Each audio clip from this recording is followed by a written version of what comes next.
This week in Post, we take a deeper look at a fine art black and white photo. Hey everybody, I'm Scott Davenport and welcome to In Post. Thanks for joining me today. We're going to do another photo teardown, and this one is from a viewer question. I've been posting a fair number of black and white photos on my Instagram feed, and someone said, well, can you show us the teardown of one of those, these high-key type of photos you've been putting out? And well, this week is perfect for it because I've got one that I took from the In the Field episode I showed you earlier this week. And so we're going to go through it. We're going to take a look at this image, and this is the final photo. I'm going to hit the backslash key. We can see where we began with. So it's pretty true to life here as far as the smoothness and everything else like that, but certainly brightened it up, added that high key look. So, you know, very bright brights, really dark shadows. So let's walk through the processing of all this. I've got a bunch of different steps over here on the left-hand side, and we started with our basic panel. You can see there'll be a little bit of a shift there. And in the basic panel, you know, what did we do here? Well, it looks like we got black and white turned on here too. Yeah, I switched to black and white immediately. And the exposure went up a little bit. I found that it was underexposed. This was a 10+ minute exposure, and when you're exposing that long in the field, the lighting sometimes changes. So you make your best guess, and I came in a little underexposed.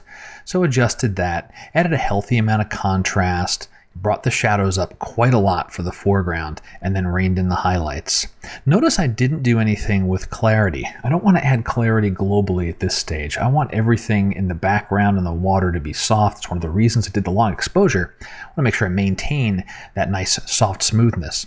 We'll deal with punching up the rocks a little bit later. And so these are our fundamentals. Not too much, not too much magic here. Next is the black and white panel itself, the mix. So we'll see things change. And this actually made the photo a little darker. So went in here, hit the auto button, and then started manipulating the sliders a little bit.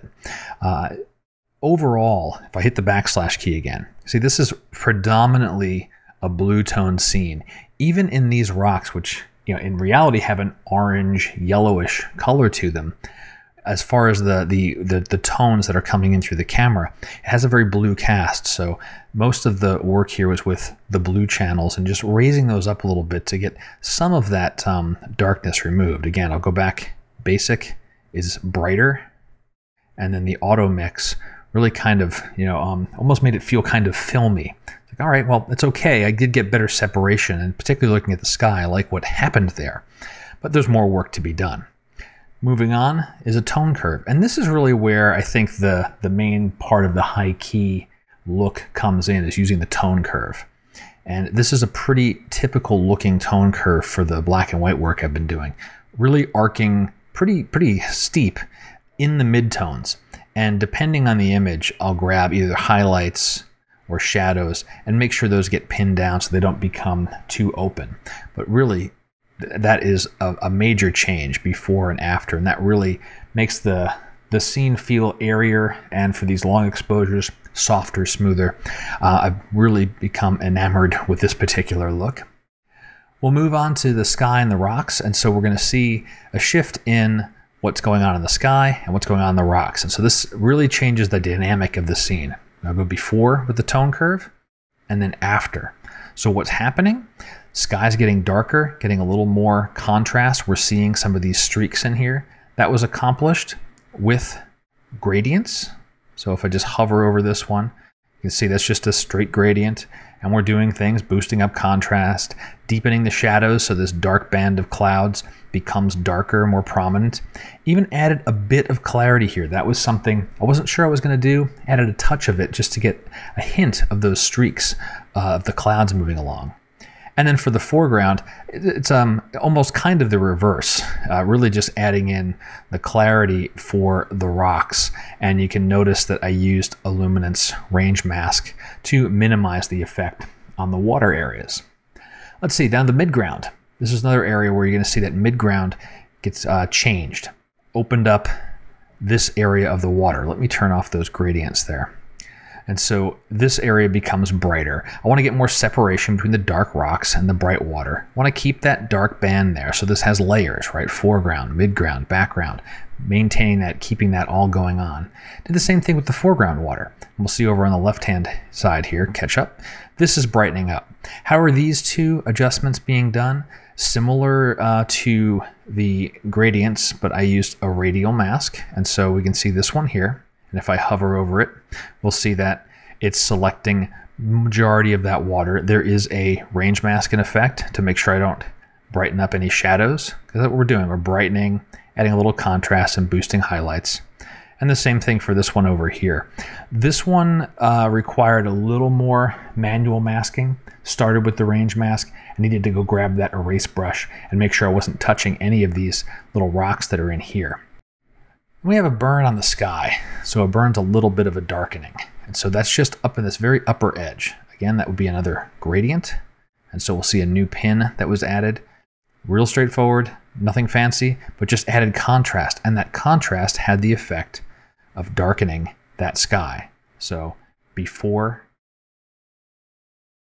and after. From here, I went back to the tone curve. And good, I've got it open here. Let's see how it changes. So we'll take a look at the tone curve. Here it is before.